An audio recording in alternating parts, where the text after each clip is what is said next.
Niakatra galona ireo miaramila roa afitra Soamantsara taorian'ny lozana bakabaka ny tranga tany Mahambo ny alatsinainy lasa teo.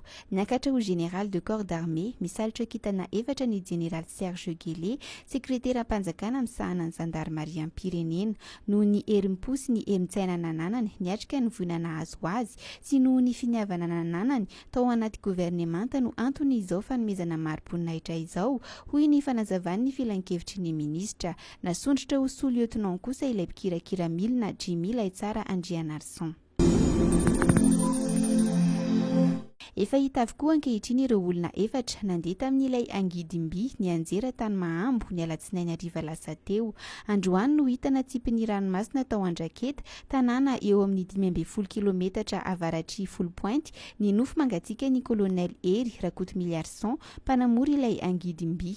Efa omaly no hita ny vatana mangatsiaka ny colonel Olivier Andrianambinina ka nisy ny lanonana miaramila fanaovam-belomaso farany teny amin'ny Toby Ratsimandrava.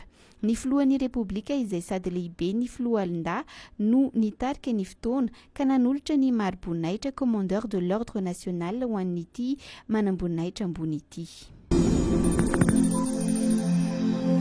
Tonga andro any alakamisy maraina tany Soanieran'Ivongo ny fatin'ireo olona 17 namoy ny ainy taorian'ny lozan-dranomasina ny tranga ny alatsinainy teo ka hita tany Sainte-Marie.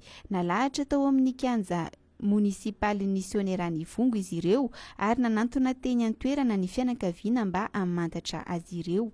Araka ny loharanom-baovao dia sarotsarotra ny namantatra ireo olona ireo noho ny vatana efa manomboka simba. Hatramin'ny zoma no andrasana ao Soanieran'Ivongo ireo faty rehetra ka tsy maintsy alevina ireo rehetra tsy nisy naka, hoy ny filan-kevitry ny minisitra Omaly Alarobia.